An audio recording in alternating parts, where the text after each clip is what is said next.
Presented by Look Music.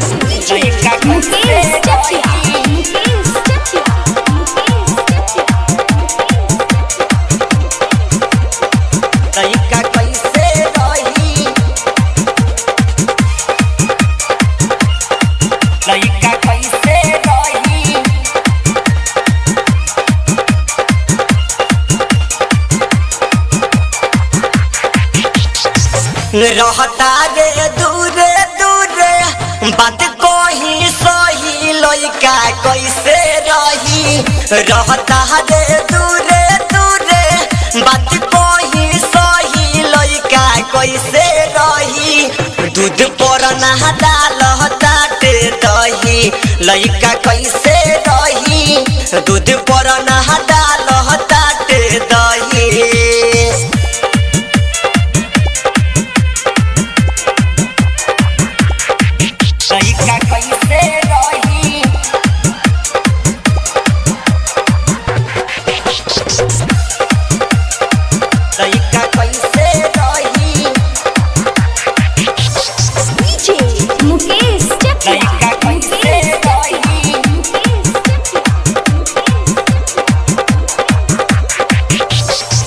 जहिया से कोई ससुरा ठीक से ना बोले कहियो ना चोली के बे दम सोया खोले। ए सखी सुनो तो सुनो ना। जहिया से कोई ससुरा ठीक से ना बोले कहियो ना चोली के बे दम सोया खोले। चुमो नाली होले गल में चुमो नाली होले गल में रह गई जो ही कैसे लइका होई। दूध पर ना डालता ते दही लइका कैसे होई। अरे का कहिए सखी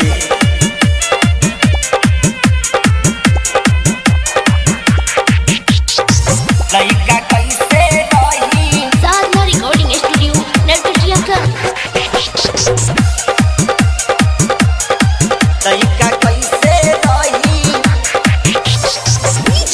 मुकेश चकिया लइका कैसे रही।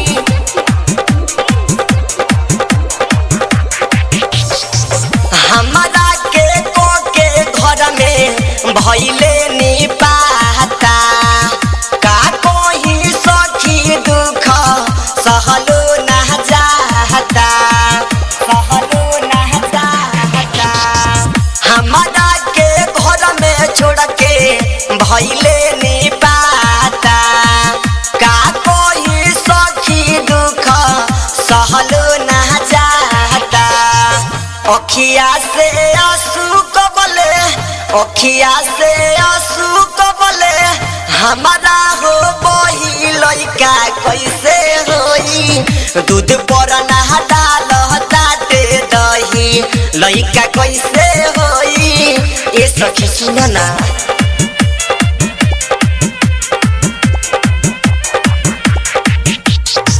लइका कैसे रही।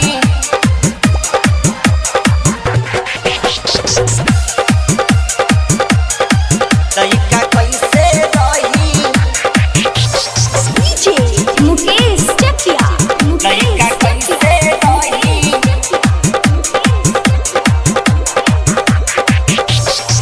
संगही के सखी सब बन गईली मामी विकास चौहान में इहे बात हमें। ए सखी सुनो ना संगही के सखी सब बन गईली मामी विकास चौहान में इहे बात हमें। आवे ना रस्ता उनकर रोज रोज जो ही लइका कैसे होई।